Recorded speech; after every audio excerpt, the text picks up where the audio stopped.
ये है हमारी पृथ्वी, जो अंतरिक्ष से ऐसी दिखाई देती है। उसके बाद सबसे नजदीक है हमारा चांद। उसके बाद शुक्र यानी कि वीनस, बुध यानी कि मरकरी, और उसके बाद हमारे सौरमंडल का जनक सूर्य आता है। यदि हम सूर्य से दूर जाने के क्रम में देखेंगे तो फिर मार्स यानी कि मंगल ग्रह, बृहस्पति यानी जुपिटर, शनि यानी सैटर्न, अरुण यूरेनस, और अंत में आता है वरुण यानी कि नेपच्यून ग्रह। पर क्या यही हमारे सौरमंडल का अंतिम किनारा है? सौरमंडल क्या है? सौरमंडल कहाँ तक फैला है? सौरमंडल की आखिरी चीज क्या है? ग्रह की दुनिया कहाँ पर है? ग्रह की बात क्या है? सूर्य का गुरुत्वाकर्षण बल यानी कि ग्रेविटी कहाँ पर जाकर खत्म होती है? क्या कभी हम सौरमंडल को पार कर पाएंगे? और क्या सौरमंडल इतना ही है जितना कि वैज्ञानिकों ने इसकी कल्पना की है? इस बात को हम भली भांति जानते हैं कि हमारे सौरमंडल में 8 ग्रह हैं, जो कि पहले 9 हुआ करते थे। सौरमंडल की शुरुआत हमारे सूर्य से होती है, जिसमें शुरुआत के 4 ग्रह को स्थलीय ग्रह कहा जाता है, जिसमें मरकरी, वीनस, अर्थ और मार्स शामिल है। ये वो ग्रह हैं जहाँ पर जमीन है। पृथ्वी के अलावा सारे ग्रह आज वीरान पड़े हैं। और बात करें सूरज और मंगल ग्रह के डिस्टेंस की, तो मंगल ग्रह सूरज से 22 करोड़ 80 लाख किलोमीटर दूर है। इन 4 ग्रहों के बाद एक ऐसा क्षेत्र आता है जहाँ पर लाखों की संख्या में एस्ट्रॉइड है। इस जगह को एस्ट्रॉइड बेल्ट के नाम से जाना जाता है। एस्ट्रॉइड बेल्ट में मौजूद छोटे बड़े सभी ऑब्जेक्ट सूर्य की परिक्रमा करते हैं, जैसा कि बाकी ग्रह करते हैं, पर इन्हें ग्रह नहीं कहा जा सकता। आपको बता दें कि asteroid belt 14 crore 9 lakh kilometre के क्षेत्र में फैला हुआ है, जो कि सूर्य से 32 करोड़ 91 लाख किलोमीटर से शुरू होता है और 47 करोड़ 87 लाख की दूरी में फैला हुआ है। आप कहीं फुटेज में देखते हैं कि एस्ट्रॉइड काफी नजदीक दिखाई देते हैं, मगर रियलिटी में ये बहुत दूर होते हैं। यदि इनके बीच से किसी स्पेसक्राफ्ट को गुजारा जाए तो बिना टकराए आराम से गुजर जाएगा। इस क्षेत्र को पार करने के बाद सौरमंडल के बाहरी ग्रहों की दुनिया आती है, जिसमें जुपिटर, शनि और यूरेनस, नेपच्यून जैसे ग्रह शामिल हैं। इन ग्रहों को गैसीय प्लैनेट भी कहा जाता है, गैस दानव भी कहा जाता है। सौरमंडल का सबसे अंतिम वाला प्लैनेट नेपच्यून है, जिसे वरुण ग्रह कहा जाता है। ये सूरज से लगभग 4.5 अरब किलोमीटर की दूरी पर है। इसके बाद आता है प्लूटो, जो कभी सौरमंडल का 9वां ग्रह हुआ करता था, लेकिन आज एक बौना ग्रह बनकर रह गया है। दोस्तों, 1990 के दशक तक हम इंसान प्लूटो को सौरमंडल की बाउंड्री मानते थे। हमारा मानना था कि प्लूटो ही सौरमंडल की आखिरी बाउंड्री है, आखिरी टुकड़ा है। मगर फिर साल 1992 तारीख 29 अगस्त, वैज्ञानिकों की एक टीम अंतरिक्ष में टेलीस्कोप के साथ नजर गड़ाए बैठी थी। तभी उन्हें अंतरिक्ष में कुछ ऐसा नजर आया जो कि सौरमंडल की परिभाषा ही बदलने वाला था। वैज्ञानिकों को अंतरिक्ष में कुछ डॉट जैसा नजर आ रहा था। उसके बाद वैज्ञानिकों को पता चल गया था कि वहां पर कोई 1-2 ऑब्जेक्ट नहीं, बल्कि इस तरह के ऑब्जेक्ट से पूरा का पूरा क्षेत्र भरा हुआ है। इन्होंने पूरे सौरमंडल को घेर रखा है, जो कि गिट्टिस के रूप में सूर्य का चक्कर लगा रहा है। और इसी तरह वैज्ञानिकों ने कुइपर बेल्ट को खोज निकाला। कुइपर बेल्ट की खोज के बाद सौरमंडल का क्षेत्र अरबों किलोमीटर बढ़ गया। कुइपर बेल्ट में लाखों करोड़ों की संख्या में छोटे बड़े ऑब्जेक्ट मौजूद हैं। कुइपर घेरे की वस्तुएं सर्दी की शक्ति से जमे हुए पानी, मीथेन और अमोनिया की मिली जुली बर्फों की बनी हुई है। दोस्तों, कुइपर बेल्ट का मेन एरिया 30 एस्ट्रोनॉमिकल यूनिट से लेकर 50 एस्ट्रोनॉमिकल यूनिट के क्षेत्र में फैला हुआ है। आपको बता दें, एक एस्ट्रोनॉमिकल यूनिट उस दूरी को कहा जाता है जितनी दूरी सूरज और पृथ्वी के बीच में है। ये दूरी लगभग 15 करोड़ किलोमीटर है। लेकिन अब आप सोच रहे होंगे कि कुइपर बेल्ट का अंतिम छोर ही हमारे सौरमंडल का अंतिम किनारा होगा, तो यह आपका सोचना गलत है। सौरमंडल आपकी कल्पना से बहुत बड़ा है। यहाँ पर विज्ञान के नियम नहीं चलते, यहाँ पर प्रकृति के नियम चलते हैं। यहाँ पर अंतरिक्ष के नियम चलते हैं और अंतरिक्ष अपनी ही धुन में अपनी चीजों को सेटल करता है। जैसा कि हमने पहले भी आपको बताया कि वीडियो आपकी आंखें खोल कर रख सकती है, तो ध्यान से देखिए इस वीडियो को और जानिए हमारे सौरमंडल की हर बारीक चीज को। कुइपर बेल्ट के आगे सूरज ने एक डिफ्लेक्टर शील्ड बना रखी है।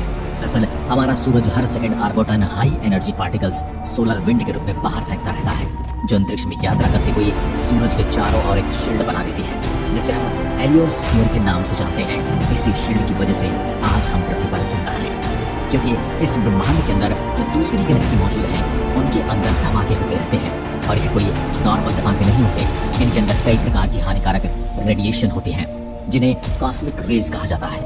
अगर सीधे इस सौरमंडल के घेरे को पार करके हमारी पृथ्वी तक पहुंच जाए तो पृथ्वी पर जीवन पूरे तरीके से बर्बाद हो सकता है, और एक ही झटके में जिससे बिजली से आदमी खत्म हो सकता है, वैसे पृथ्वी पर जीवन खत्म हो सकता है और हमारी पृथ्वी मंगल और वीनस जैसी वीरान दिखाई देगी। इस खतरनाक कॉस्मिक रेज यानी किरणों से हमें बचाती है हमारे सौरमंडल का हेलियोस्फीयर, जो कि अंतरिक्ष में 14 अरब किलोमीटर क्षेत्र में फैला हुआ है।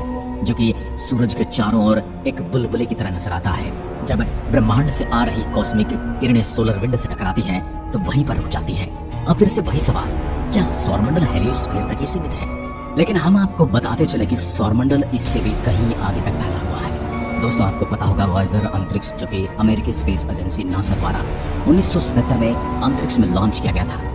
इसका सबसे बड़ा मकसद था सौरमंडल के ऐसे रहस्यों से पर्दा उठाना जिनसे आज तक इंसान अनजान था। आज की तारीख में यह अंतरिक्षयान 163 एस्ट्रोनॉमिकल यूनिट की दूरी पर पहुंच चुका है। आसान भाषा में कहें तो वॉयेजर अंतरिक्षयान पृथ्वी से 2400 करोड़ किलोमीटर दूर जा चुका है और आज भी लगातार यात्रा कर रहा है। कहा जाता है कि साल 2025 में इनसे हमारा कनेक्शन टूट जाएगा, क्योंकि अब इनकी बैटरी बहुत कमजोर पड़ चुकी है और कई सारे उपकरण के काम करना बंद कर चुके हैं। लेकिन इसके बाद भी ये यात्रा करते रहेंगे। इनके साथ हम इंसानों का एक मैसेज भी है, जो अगर एलियन सभ्यताओं को मिला जो कि हमारी तरह ही उन्नत और वैज्ञानिक तकनीक को जानने वाले होंगे, तो उन्हें पता चलेगा कि हम इंसान भी किसी दूसरे ग्रह पर रहते हैं। लेकिन यहाँ भी एक प्रश्न है, क्या वॉयेजर अंतरिक्षयान सौरमंडल से बाहर जा चुका है? इसका जवाब होगा जी नहीं। वॉयेजर को सौरमंडल की बाउंड्री पार करने में भी हजारों सालों का समय लग सकता है। ये सौरमंडल के एटमॉस्फेयर से तो बाहर जा चुका है, लेकिन सौरमंडल के गुरुत्वाकर्षण से नहीं। यानी अभी भी यह अंतरिक्षयान करीब 45 साल से ज्यादा समय से अंतरिक्ष में सफर कर रहा है, मगर सूरज के गुरुत्वाकर्षण के चुंगल से नहीं निकल पाया है। अभी से और लंबा रास्ता तय करना है किसी दूसरे सौरमंडल में प्रवेश करने के लिए, लेकिन उसके लिए भी इसे बहुत सारी मुसीबतों का सामना करना पड़ेगा। हेलियोस्फीयर से आगे भी कुछ ऐसी चीज मौजूद है जो सूरज के गुरुत्वाकर्षण से कनेक्ट है। सूर्य के इतने दूर के हिस्से को हम देख तो नहीं पाते, पर कभी कभी यह वस्तुएं वहां से छिटककर सौरमंडल के अंदर की ओर आ जाती है, जो पृथ्वी पर जीवन को नुकसान पहुंचा सकते हैं। बाकी ग्रहों पर भी ये टकराते रहते हैं, परंतु वहां पर किसी तरह का जीवन नहीं है, इसलिए कोई नुकसान नहीं होता। इन्हें हम जानते हैं कॉमेट्स के नाम से। आपको बता दें, कॉमेट भी दो तरह के होते हैं, एक शॉर्ट पीरियड कॉमेट और long period comet. Short period comet मंगल ग्रह के पीछे मौजूद एस्ट्रॉइड बेल्ट से आते हैं, लेकिन लॉन्ग पीरियड कॉमेट एक ऐसी रहस्यमयी दुनिया से आते हैं जिसके बारे में हम बहुत कम जानते हैं। लॉन्ग पीरियड कॉमेट हर 1000 साल या इससे भी अधिक समय में एक बार आते हैं। इससे इस बात का अंदाजा लगाया जा सकता है कि मेहमान को नजदीक जगह से नहीं बल्कि बहुत दूर से यात्रा करके आते हैं। सूरज से बहुत ही ज्यादा दूरी पर होने के कारण इन पर बर्फ जमी रहती है, जो सूरज के नजदीक आते आते पिघलना शुरू हो जाती है और इनका आकार छोटा होता जाता है। पिघलती हुई बर्फ पीछे पूंछ की तरह नजर आती है।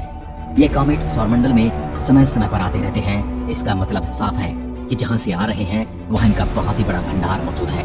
लेकिन आखिर वो है कहाँ? हो सकता है हमारा सोलर सिस्टम ऐसी कॉमेट्स की भरी डिस्क से घिरा हुआ हो, और वो है ऊट क्लाउड। वैज्ञानिकों की एक कैलकुलेशन के मुताबिक इस ऊट क्लाउड में 2 खरब से भी ज्यादा ऑब्जेक्ट मौजूद हो सकते हैं। लेकिन ऊट क्लाउड की इस दुनिया को हमने रियलिटी में कभी नहीं देखा है। अभी तक एक पूरी कल्पना मात्र है। आखिर धूमकेतु वहां से अपनी जगह चेंज करके सौरमंडल के अंदर की तरफ क्यों आते हैं? ये सौरमंडल के बाहर की तरफ भी जाते होंगे। इसके ऊपर कुछ वैज्ञानिकों का कहना है कि वहां पर कुछ ऐसा ऑब्जेक्ट मौजूद हो सकता है जो उन्हें डिस्टर्ब करके इधर उधर धकेल रहा है या उनके बीच में टकराव की वजह बन रहा है। वैज्ञानिकों की माने तो इस ऊट क्लाउड की गहराई में एक स्टार मौजूद है जिसे वैज्ञानिक नेमेसिस नाम से जानते हैं, मगर अभी तक तो ये केवल एक कल्पना है। इसे वैज्ञानिक अभी तक सिद्ध नहीं कर पाए। अगर इस तरह का कोई ऑब्जेक्ट वहां पर मौजूद है, वो चमक क्यों नहीं रहा है? इस पर वैज्ञानिकों की माने तो यह एक ड्वार्फ स्टार है। ड्वार्फ स्टार उस तारे को कहा जाता है जो वजूद में नहीं आया था। दोस्तों, अगर बात की जाए ऊट क्लाउड का एरिया की, तो यह 5000 एस्ट्रोनॉमिकल यूनिट से लेकर 1 लाख एस्ट्रोनॉमिकल यूनिट तक फैला हुआ हो सकता है। तो आप इस बात का अंदाजा भी भली भांति लगा सकते हैं कि कितना बड़ा क्षेत्र है। लेकिन अगर बात की जाए हमारे सूर्य के सबसे नजदीकी स्टार की, तो वह है अल्फा सेंटोरी, जो सूर्य से लगभग 4.243 प्रकाश वर्ष दूरी पर है। एक प्रकाश वर्ष वह दूरी है जो 1 साल में प्रकाश तय करता है। अल्फा सेंचुरी के पास भी हमारे सौरमंडल की तरह ऊट क्लाउड मौजूद हो सकता है। कुछ ऑब्जेक्ट आपस में मिलते जुलते रहते हो। इन दोनों तारों के बीच जो जगह मौजूद है, हो सकता है वहां पर हमारे सौरमंडल का आखिरी छोर मौजूद हो।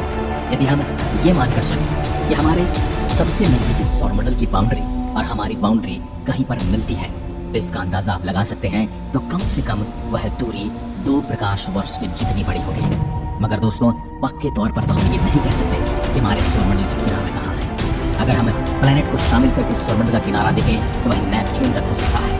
लेकिन अगर बोने ग्रह को शामिल करके सौरमंडल का किनारा देखा जाए, हमारा सौरमंडल कुइपर बेल्ट तक हो सकता है।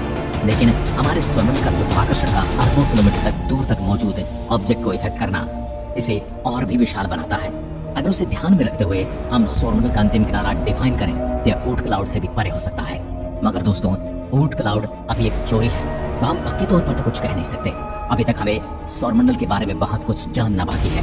तो आप समझ ही गए होंगे कि हमारा सौरमंडल का दायरा किस हद तक सीमित है। लेकिन अगर वाकई में ऊट क्लाउड के बाद हमारे सौरमंडल का अंतिम किनारा है, तो जो 2012 में कहा जा रहा था कि वॉयेजर अंतरिक्ष यान सौरमंडल के किनारे को पार कर चुका है, वो बात झूठ साबित हो जाती है। इसे और हजारों सालों का समय लगने वाला है सौरमंडल को पार करके इंटरस्टेलर स्पेस में पहुंचने या कदम रखने में। फिर भी ये बात झूठी हो जाएगी कि हमने सौरमंडल से बाहर जाकर दुनिया को देखा है। तो दोस्तों, अब आप बताइए कि आप सौरमंडल के किनारे कहाँ तक मानते हैं?